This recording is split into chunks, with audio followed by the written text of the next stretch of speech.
When I think about my faith story, I think about, all right, Chuck or Charles, I think about wanting to share a lot of my trauma past. My past was definitely not in this. It was definitely not, normal, I guess is what I would call it.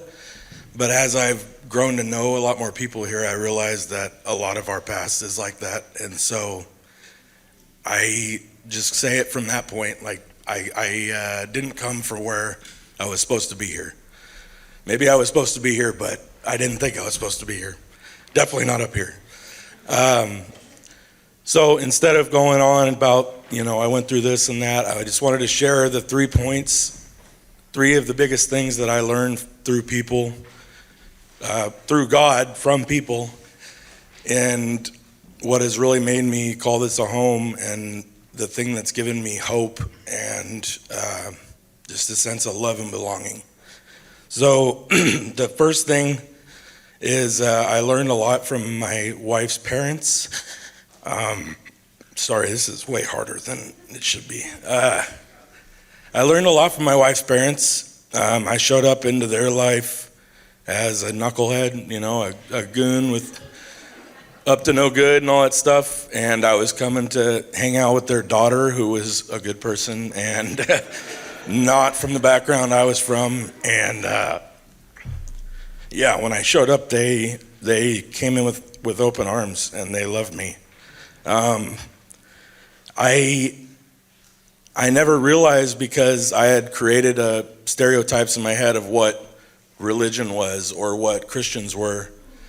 And it was like, oh, these judgmental people that don't want me in their group, and I'm not doing the right things and all this stuff. And what I really learned through Michael and Carol was that we're called to love. That's what we're called for, is we're called to love people like Jesus. We're not called to judge people or convict people.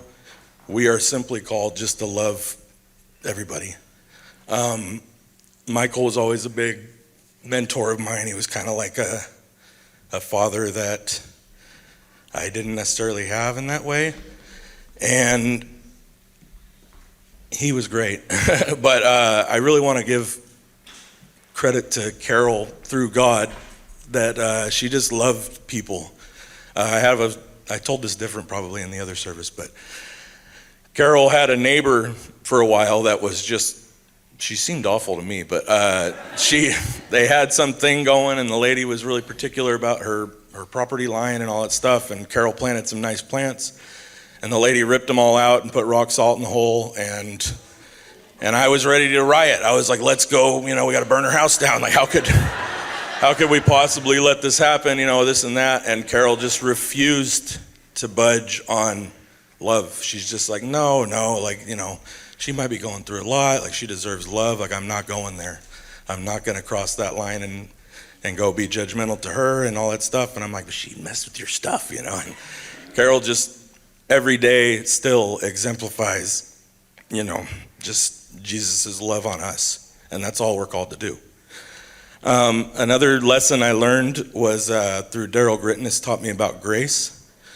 At that First Branches barbecue that I went to, I tagged along as a good husband and was just like, yeah, I'll go, but I'm, not really into this. But I went to the barbecue, and I knew Daryl for a lot of my life, and I saw him and I was like, hey, Daryl, how does someone ever become, like, I could never catch up to you, or a Charles McCann or something, like I'll never, I've done way too much, knucklehead stuff in my life that I can never catch up and be like as diligent as you and perfect as you and this and that. And I don't know if Daryl spoke in a way that I understood that day or what, but he was just like, there's no levels to this.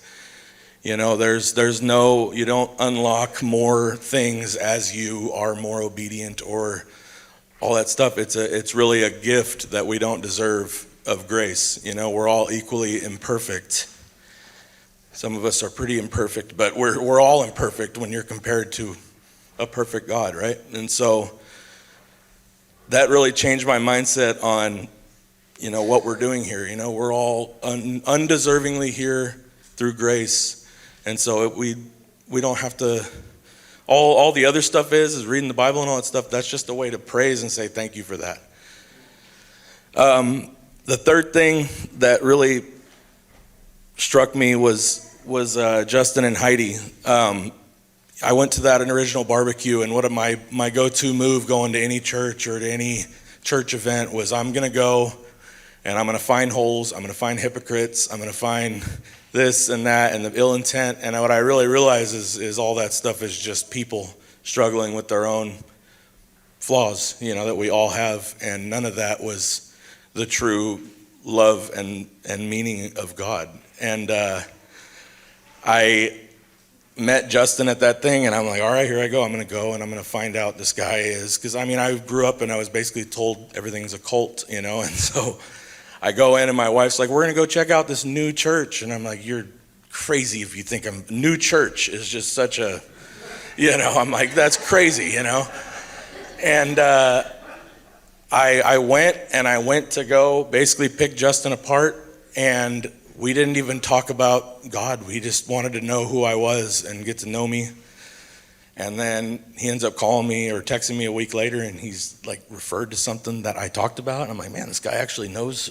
He like listened to me, I'm like, that's crazy. Like, he didn't ask me for all my money or to sign up for something crazy that I wasn't, willing to do. And he was just a genuine guy, and he took me out for coffee. And as I've started coming to church more and more open-hearted, I see more and more that and I think a lot of us here probably share the sentiment that this is a place where we want everybody here. We just want to reach as many people as we can. And that lesson that really shined through was that, we all have our spiritual gifts, and those are all tailored to just reach as many people as possible. If we really actually, like personally, I find a lot of hope in life through God, and there's nobody in the world who's below deserving that. And that's a really important thing for me when I realize what this is all about. This is not about, who has the biggest hat or whatever. It's about we need to reach as many people as possible. So through those 3 lessons, I realized that, or I just want to point out that it's not like Carol learned to be a loving person the day she met me, and it was like just in time to snag me or whatever. And it wasn't that Justin and Heidi learned, how to serve people and just reach as many people just because of me. It was my time that God came to my life. These people are all put in your life for a reason, right? They all have their walk with God, but the people around you can be there for you, but if you're not ready to take it and God's not, calling on you to take it, then it's not your time. But we all have our time. And the last thing I want to say is I text Daryl Gritness and said, hey, I'm going to talk about you on Sunday. I hope that's cool, because Daryl's a real behind the scenes guy. And he responded and he just said, say whatever you want, just give glory to God. And I think that's a huge message for all of us, like all of this, none of this would be here without God. So, yeah, thank you.